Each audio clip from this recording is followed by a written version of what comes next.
दुनिया का सबसे बड़ा गर्म रेगिस्तान सहारा, जो अंटार्कटिका और आर्कटिक के बाद विश्व का सबसे बड़ा रेगिस्तान, ये उत्तरी अफ्रीका में स्थित है। यह महाद्वीप के एक बड़े हिस्से को कवर करता है, जो चीन के क्षेत्रफल के बराबर है। सहारा नाम अरबी शब्द सहरा से लिया गया है, जिसका अर्थ होता है मरुस्थल। यह अटलांटिक महासागर से लाल सागर तक 5600 किलोमीटर की लंबाई तक तथा सूडान के उत्तर और एटलस के दक्षिण में 1300 किलोमीटर की चौड़ाई में फैला हुआ है। यह स्थान हमेशा से एक विशाल मरुस्थल नहीं था, बल्कि यह एक विशाल हरा भरा मैदान था और यहाँ नदियाँ भी बहती थी। मगरमच्छ और डायनासोर जैसे जानवरों के 30,000 से भी अधिक जीव में पाए गए हैं। अगर आपको डॉक्यूमेंट्री वीडियो देखना अच्छा लगता है तो आप हमारे चैनल को सब्सक्राइब जरूर करिएगा। और हम इस वीडियो को 100 लाइक का एम रखते हैं, देखते हैं आप इसे पूरा कर पाते हैं या नहीं। सहारा अफ्रीका के 10 देशों में फैला हुआ है। सहारा रेगिस्तान का अधिकांश हिस्सा अविकसित है और यहाँ आपको अलग अलग स्थलाकृतियाँ देखने को मिलेंगी, जो समय के साथ हवा द्वारा बदलती रहती है। यहाँ आपको रेत के टीले, बंजर पत्थर के पठार, बजरी के मैदान, सूखी घाटियाँ और नमक के मैदान देखने को मिलेंगे। रेगिस्तान का लगभग 25% हिस्सा रेत के ऊंचे ऊंचे टीलों से ढका हुआ है, जिनमें से कुछ की ऊंचाई 152 मीटर से भी अधिक होती है। सहारा रेगिस्तान में कई पर्वत श्रृंखलाएं भी हैं और उनमें से कई ज्वालामुखी पर्वत भी हैं। इन पहाड़ों में पाई जाने वाली सबसे ऊंची चोटी एमी कौसी है, जो एक ढाल ज्वालामुखी पर्वत है, जो लगभग 3500 मीटर ऊंचा है और यह उत्तरी चाड में स्थित है। सहारा रेगिस्तान का सबसे निचला बिंदु मिस्र के कतार डिप्रेशन में समुद्र तल से 135 मीटर नीचे है। आज सहारा रेगिस्तान में पाए जाने वाला ज्यादातर पानी मौसमी या रुक रुक कर बहने वाली धाराओं के रूप में है। रेगिस्तान में एकमात्र जल से हमेशा भरी रहने वाली नदी नील नदी है, जो मध्य अफ्रीका से भूमध्य सागर तक बहती है। और सहारा में अन्य पानी का स्रोत रेत के नीचे पाया जाता है और जिन क्षेत्रों में यह पानी सतह पर आ जाता है वहाँ ओएसिस का निर्माण होता है, जिनके चारों तरफ छोटे छोटे शहर या बस्तियाँ बसती हैं, जैसे मिस्र के बहरिया, मरुधान और अल्जीरिया में गरदाया। अगर सहारा की जलवायु की बात करें तो आज यह गर्म और बेहद शुष्क है, लेकिन ऐसा माना जाता है कि सहारा रेगिस्तान पिछले कुछ 100,000 सालों से कई तरह के जलवायु परिवर्तनों से गुजर चुका है। हिमयुग के समय इसके वर्तमान क्षेत्रफल से भी अधिक एरिया में बर्फ की चादर मौजूद थी, लेकिन 8,000 से 6,000 वर्ष पूर्व रेगिस्तान में वर्षा बढ़ गई और यह बर्फ पिघल गया और यह क्षेत्र हरा भरा हो गया। लेकिन अब ITCJ दक्षिण सहारा रेगिस्तान में नमी को इस क्षेत्र तक पहुंचने से रोकती है। बेहद शुष्क होने के अलावा सहारा दुनिया के सबसे गर्म क्षेत्रों में से एक है। रेगिस्तान का औसत तापमान 30 डिग्री सेंटीग्रेड है, जिसमें अब तक का सबसे अधिक तापमान लीबिया में 58 डिग्री सेंटीग्रेड दर्ज किया गया है।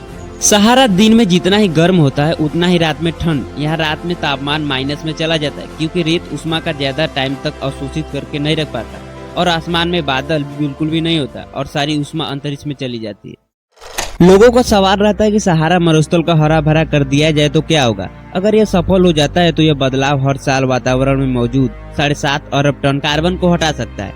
लेकिन इतने बड़े इलाके को हरा भरा बनाना आसान नहीं होगा। पेड़ पौधों पृथ्वी के फेफड़े जैसे होते हैं और बढ़ता जलवायु परिवर्तन के प्रभाव को कम करने के लिए हमें अधिक से अधिक पेड़ लगाना होगा। 1 हेक्टेयर में लगे पेड़ उतना ही कार्बन डाइऑक्साइड सोख सकते हैं जितना एक गाड़ी को 1 लाख किलोमीटर चलने में निकलता है। अगर हम किसी भी प्रकार यहाँ पर पेड़ लगा देंगे तो सबसे बड़ी प्रॉब्लम आएगी पानी की, क्योंकि सहारा इतना गर्म है कि सारा पानी वाष्प में बनकर उड़ जाएगा। हमें पाइपों द्वारा सभी पेड़ों को पानी देना होगा। यहाँ लगाने के लिए सबसे अच्छे पेड़ होंगे यूकेलिप्टस के, क्योंकि यह दमदार होते हैं और कम तापमान में आसानी से रह सकते हैं। साथ ही यह तेजी से बढ़ते हैं और इस क्षेत्र के लिए आर्थिक रूप से फायदेमंद हो सकते हैं। पेड़ों के विकास के बाद इस क्षेत्र में बारिश की मात्रा बढ़ जाएगी और यहाँ के कुल तापमान में 8 डिग्री सेंटीग्रेड की गिरावट आ जाएगी और यह रहने लायक हो जाएगा। जरूरी नहीं कि इसका प्रभाव फायदेमंद ही होगा, यह जलवायु पर नकारात्मक प्रभाव भी डाल सकती है। सहारा की रेत आंधी के जरिए हवा में शामिल होती है और अटलांटिक महासागर को पार करने के बाद दक्षिण अमेरिका में इकट्ठी होती है। यह रेत रास्ते में अपने अंदर नमी सोख लेती है और जब आसमान से गिरती तो इसके साथ बारिश होती है। धूल और बारिश की यह मेल अमेज़न वर्षा वन पर गिरती है और इकोसिस्टम को वह पानी देती है जिसको इसकी जरूरत होती है। सहारा के ना होने पर मतलब यह भी हो सकता है कि अमेज़न वर्षा वन भी नहीं रहेगा। टेंशन फ्री रहे, इसको हरा करना इतना आसान नहीं है। संयुक्त राज्य अमेरिका जितना बड़ा होने के बावजूद भी सहारा में केवल 2.5 मिलियन लोगों का निवास। इतना सूखा होने के कारण भी कुछ क्षेत्र में जल पाया जाता है, जिसके चारों तरफ लोग निवास बनाकर रहते हैं और कुछ वनस्पतियां भी पाई जाती हैं, जिनको चरने वाले जीव इन लोगों के वाहन का कार्य करते हैं, जिनमें से कैमल, ऊंट इनका सबसे खास साथी है, जो इस रेत भरी मैदान में अच्छी तरह से चलने में सफल होता है। यह एक बार में सैकड़ों लीटर पानी पीता है और कई दिनों तक बिना पानी पिए इस बंजर इलाके में जीवित रह सकता है। अफ्रीका के देश गरीब देशों में गिने जाते हैं, जिनमें से जिन देशों में सहारा का विस्तार है उनकी जलवायु तथा संसाधन की कमी के कारण यहाँ के लोग बेहद गरीब है। यह लोग इतना भयानक परिस्थितियां होने के बावजूद भी जीना सीख लिए, लेकिन यह बहुत ही अभाव में अपना जीवन व्यतीत करते हैं। अधिक निर्धनता के कारण यहाँ पर शिक्षा एवं स्वास्थ्य का स्तर बहुत नीचे है। संसाधन की कमी से बेरोजगारी, आय असमानता और आर्थिक कमजोरी बहुत अधिक है। इसी रेगिस्तान में बहने वाली नील नदी के बारे में तो हमने आपको बताया है। इस नदी के किनारे ही मिस्र की सभ्यता का विकास हुआ। नील नदी की दो प्रमुख नदियां हैं, व्हाइट नील और ब्लू नील। व्हाइट नील को मुख्य धारा माना जाता है, हालांकि ब्लू नील के अधिकांश जल का स्रोत जिसमें 80% पानी और गाद में शामिल है। व्हाइट नील सबसे लंबी और विक्टोरिया झील से निकलती है और युगांडा और दक्षिण सूडान से होकर बहती है। ब्लू नील नदी इथियोपिया के टाना झील से शुरू होती है और सूडान में बहती है। यह दोनों नदियां सूडान की राजधानी खार्तूम में मिलती हैं। सहारा की वनस्पतियां आमतौर पर विरल है। यहाँ की मिट्टी में साल्ट की मात्रा अधिक पाई जाती है, जिसके कारण अधिक साल्ट सहन करने वाली वनस्पतियां यहाँ पाई जाती हैं। सहारा के कम पानी वाले मैदानों और पठारों पर घास, जड़ी बूटियां और पेड़ पाए जाते हैं। सहारा में पाए जाने वाली वनस्पतियां यहाँ पर कई सालों तक वर्षा न होने के कारण भी जीवित रहती हैं। यह बहुत ही अविशोषणीय एवं असामान्य परिस्थिति है। सहारा के ऊंचाई वाले क्षेत्रों में मोटी तनी वाले पेड़ पाए जाते हैं। सहारा रेगिस्तान में कई प्रकार के जानवर भी पाए जाते हैं, जैसे सांप, बिच्छू।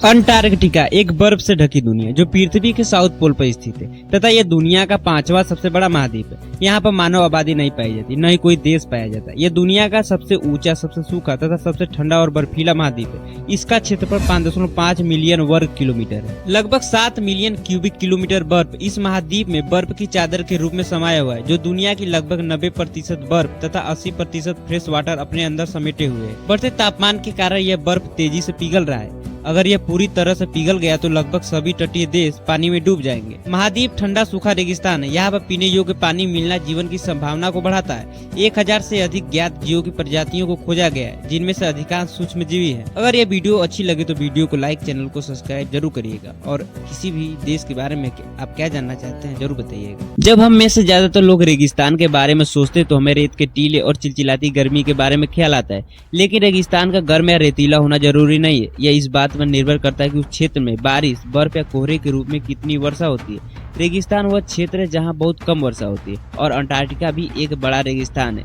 जहां पिछले 30 वर्षों में औसतन वर्षा 10 mm हुई है। हालांकि समुद्री तटों की तरफ अधिक वर्षा होती है। अंटार्कटिका में अब तक का सबसे ठंडा तापमान -90 डिग्री दर्ज किया गया था, लेकिन अंटार्कटिका हमेशा से एक बर्फीला भूमि नहीं थी, जो अब एक विशाल बर्फ की चादर की चपेट में है। वास्तव में अंटार्कटिका कभी लगभग उतना ही गर्म था जितना आज का मेलबर्न है। शोधकर्ताओं ने अनुमान लगाया कि 90 से 50 मिलियन साल पहले अंटार्कटिका में तापमान 70 डिग्री सेल्सियस पहुंच गया था। वैज्ञानिकों को जीवाश्म मिले हैं जो दिखाते हैं कि अंटार्कटिका कभी हरे भरे जंगलों से ढका हुआ था और डायनासोर का निवास था।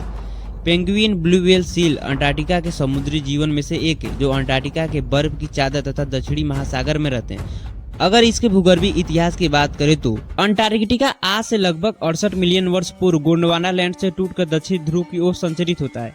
यह महाद्वीप दक्षिणी ध्रुव पर आकर स्थिर हो गया। क्षेत्रफल की दृष्टि से विश्व का 5वां सबसे बड़ा महाद्वीप, जिसका अधिकांश हिस्सा पठारी है। इस पठारी महाद्वीप की औसत ऊंचाई 2500 मीटर है। साउथ पोल पर अवस्थित होने के कारण इसे व्हाइट कॉन्टिनेंट भी कहते हैं, जहां बर्फ की चादरों में दुनिया का आधे से अधिक स्वच्छ जल मौजूद है। दक्षिण महासागर से यह महाद्वीप चारों तरफ से घिरा है, जहां 2 सबसे बड़े सागर उत्तरी भाग में वेडेल सी अवस्थित है, जबकि दक्षिणी भाग में रॉस सी अवस्थित है। वेडेल सागर में मत्स्यन किया जाता है एवं यहाँ पर पेट्रोलियम के निक्षेप प्राप्त हुए, और रॉस आइस शेल्फ के पूर्वी तट पर अवस्थित महाद्वीप का एकमात्र ज्वालामुखी माउंट एराबस, जो कि प्रसाद अग्निवेलेट पेटी में अवस्थित है। सवाल यह उठता है कि यह महाद्वीप बर्फ से क्यों ढका है। इसका जवाब है कि उत्तरी एवं दक्षिणी ध्रुव दोनों ही बहुत ठंडे हैं, क्योंकि इन्हें पूरे साल बहुत कम सूर्य की सीधे किरणें मिलती है। पृथ्वी गोलाकार है और उत्तरी ध्रुव सबसे ऊपर है और दक्षिणी ध्रुव सबसे नीचे है।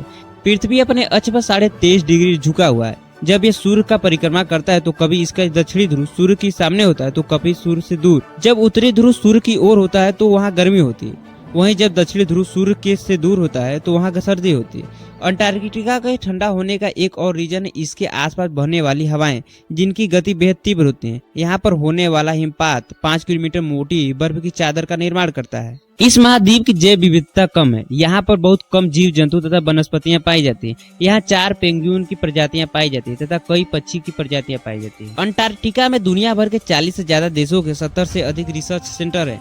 यहाँ पर रिसर्च करने का उद्देश्य वैज्ञानिक जानकारी एकत्र करना है। अंटार्कटिका की प्राचीन स्थिति, साथ ही इसकी बर्फ से ढकी मोटी परत, जलवायु, भूगर्भिक स्थिति को जानने के लिए इन्हीं रिसर्च सेंटरों में भारत के 3 सेंटर भारती, मैत्री और दक्षिण गंगोत्री हैं। आपको जानकर हैरानी होगी कि बढ़ते तापमान के कारण अंटार्कटिका की बर्फ तेजी से पिघल रहा है और अंटार्कटिका हरा हो रहा है, लेकिन सिर्फ गर्मियों के महीने में। लेकिन ऐसा हमेशा नहीं था। एक शोध के अनुसार केवल 50 वर्षों से यह हरियाली दिखाई दे रही। वैज्ञानिकों ने 1986 और 2021 के बीच ली गई अंटार्कटिका प्रायद्वीप की छवियों का अध्ययन किया। उन्होंने पाया कि 1986 में वनस्पति आवरण 1 वर्ग किलोमीटर से भी कम था, जबकि 2021 में यह बढ़कर 12 वर्ग किलोमीटर हो गया। यह हरियाली तेजी से बढ़ रही है और काई के बढ़ने से फैल रही है। यह काई अंटार्कटिका की मिट्टी की कमी वाली भूमि से मिट्टी के निर्माण में मदद करती है, जो बाद में अन्य पौधों को बसने के लिए आधार का काम कर सकती है। दुनिया भर में पेंगुइन की 17 प्रजातियां पाई जाती हैं। हालांकि केवल 7 ही अंटार्कटिका क्षेत्र में रहते हैं। यह पक्षी उड़ नहीं पाती, बल्कि तैरने में आगे है। उनकी मजबूत मांसपेशियां और चिकना हाइड्रोडायनामिक आकार उन्हें पानी में बहुत तेज तैरने में मदद करता है। यह 25 मील प्रति घंटे की स्पीड से तैर सकती है। यह पानी में जितना तेज तैरती है, वही किनारे पर अजीब तरह से धीमी गति से चलते हैं और उछलते हैं। यह केवल ठंडे इलाकों में ही रह सकते हैं। अंटार्कटिका में पाए जाने वाले पेंगुइन की जमीन पर देखने की नजर कमजोर होती है, लेकिन यह पानी के अंदर अच्छी तरह से देख पाते हैं। इनका प्रिय भोजन मछली है। यह बहुत ही सामाजिक प्राणी है। आपको जानकर आश्चर्य होगा कि पर्यावरण के विनाश में इनका भी योगदान है, क्योंकि यह मल के साथ मीथेन छोड़ते हैं। 1960 के दशक में समुद्र के रास्ते पर्यटन की शुरुआत हुई और 1970 में ऑस्ट्रेलिया और न्यूजीलैंड के एयरलाइंस द्वारा पर्यटन स्थलों की यात्रा के साथ हवाई जहाज उड़ाने की शुरुआत हुई। यहाँ पर लोग सिर्फ नवंबर से मार्च के बीच आते हैं। अंटार्कटिका जाने के लिए आपको वीजा की आवश्यकता नहीं है, बल्कि परमिट की आवश्यकता होती है, क्योंकि अंटार्कटिका पर किसी भी देश का स्वामित्व नहीं। इसलिए अंटार्कटिका संधि पर हस्ताक्षर करने वाले देश वीजा के बजाय परमिट जारी करते हैं। यहाँ पर घूमने वाले लोग क्रूज जहाजों से, हेलीकॉप्टरों से आते हैं और अपनी यात्रा का मजा लेते हैं और साथ ही अंटार्कटिका को गंदा करके चले जाते हैं। पृथ्वी के वायुमंडल में पाए जाने वाले गैसें पवनों द्वारा पृथ्वी के चारों तरफ फैलाए जाते हैं। इन्हीं गतिविधियों के कारण ओजोन विनाशकारी गैस अंटार्कटिका के ऊपर भी पहुंचती है, चाहे वे कहीं भी उत्सर्जित हो।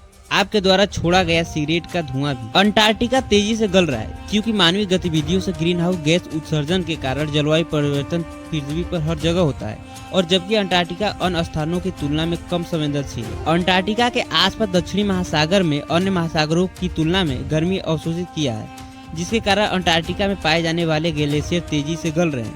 बर्फ से पिघला हुआ ताजा जल 1100 से 1500 बिलियन टन जल प्रति वर्ष अंटार्कटिका के खारे पानी में मिलता है, जिससे अंटार्कटिका के पारितंत्र का तेजी से हनन हो रहा है। अगर आप यह वीडियो कहीं से भी देख रहे हैं, आप शिक्षित एवं समझदार होंगे। आप स्वयं और अपने आसपास की गतिविधियों पर ध्यान दीजिए। छोटा सा कदम कई जीवों को जीवन देने में योगदान दे सकता है। आप अधिक से अधिक पेड़ लगाएं, प्लास्टिक का इस्तेमाल कम करें तथा मशीनी चीजों का भी। हर देश अपनी संस्कृति, सामाजिक मानदंडों, भूगोल, भोजन और जलवायु के साथ अलग अलग होता है, लेकिन कुछ देश ऐसे भी है जिनकी स्थिति वाकई अनोखी है। ऑस्ट्रेलिया उनमें से एक है। ऑस्ट्रेलिया पृथ्वी का सबसे छोटा महाद्वीप और सबसे बड़े देशों में से एक है, जो दक्षिणी गोलार्ध में हिंद और प्रशांत महासागर के बीच स्थित, और इसकी राजधानी कैनबरा है। इतना बड़ा देश होने के बावजूद ऑस्ट्रेलिया की 95% भूमि वीरान है। ऑस्ट्रेलिया की 90% जनसंख्या सिर्फ 0.22% एरिया में ही रहती है। ग्रेट विक्टोरिया डिजर्ट ऑस्ट्रेलिया का सबसे बड़ा डिजर्ट है, जो ऑस्ट्रेलिया के 4,22,466 वर्ग किलोमीटर एरिया को कवर करता है। यह इतना बड़ा है कि पश्चिमी ऑस्ट्रेलिया और दक्षिणी ऑस्ट्रेलिया तक फैला हुआ है। ऑस्ट्रेलिया के डिजर्ट में आपको घास के मैदान, शुष्क झाड़ियां, नमक के मैदान, लाल रेत के टीले, चट्टानी मैदान, सवाना घास और कुछ नदियां दिखेंगी। यहाँ की आदिवासी जनजातियां और कबीले हजारों सालों से रेगिस्तानी इलाकों में खानाबदोश रहे। वे स्थानीय वनस्पतियों, जीवों पर निर्भर रहते थे, जो अब ऑस्ट्रेलिया के सीमांत क्षेत्रों में चले गए। ऑस्ट्रेलिया रेगिस्तान में औसतन वार्षिक वर्षा 81 से 250 mm तक होती है, जो इसे अर्ध शुष्क जलवायु बनाता है, जिसके कारण रेगिस्तान में कम जानवर रहते हैं। इन जानवरों में जंगली ऊंट, डिंगो, सांप, बिच्छू पाए जाते हैं। यूरोपीय उपनिवेशीकरण के समय स्तनधारियों की लगभग 103 प्रजातियां रहती थी, जिनमें से 19 विलुप्त हो चुके हैं, जैसे रेगिस्तानी बैंडिकूट, नम्बैट और लंबी पूंछ वाला बाउंसी माउस। इन रेगिस्तानों में उगने वाली वनस्पतियों में रेगिस्तानी सवाना शुष्क क्षेत्र के दक्षिण में सबसे बड़े क्षेत्रों को कवर करते हैं, जहां सर्दियों और गर्मियों में 200 से 500 mm वर्षा होती है। बबूल की प्रजातियां जिन्हें मुल्गा कहा जाता है रेगिस्तान के मैदानों, पहाड़ी ढलानों और पहाड़ियों पर उगती है। इतना शुष्क और खतरनाक होने के बावजूद भी यहाँ पर लोग घूमने आते हैं। और पश्चिमी ऑस्ट्रेलिया में किम्बरले में अर्गीले हीरे की खदान प्राकृतिक हीरे का दुनिया का सबसे बड़ा उत्पादक है और दुनिया की प्राकृतिक आपूर्ति का लगभग 1/3 योगदान देता है। यहाँ पर केवल रेगिस्तान ही नहीं पाए जाते बल्कि ऑस्ट्रेलिया के दक्षिण पूर्व में सवाना घास के मैदान भी हैं। ड्राई क्लाइमेट में कठोर झाड़ियाँ और घास उगती हैं। ये घास के मैदान यहाँ पाई जाने वाली जीवों के लिए भोजन है। इसी घास के मैदान में स्तनधारी जीव कंगारू पाई जाती है। इनके प्रकारों की बात करें तो पहला है टुस्कास घास के मैदान। यह घास समूहों में उगते हैं और कई स्तनधारी इन घासों के नीचे आश्रय पाते हैं और चरने वाले जानवर को यह बहुत पसंद आता है। इन घासों में कंगारू, मॉनिटर, छिपकली और ऑस्ट्रेलियाई बस्टर्ड को भी देख सकते हैं और हम्पाक घास के मैदान भी पाया जाता है जो ऑस्ट्रेलिया के कम उपजाऊ भागों पर फैला हुआ है।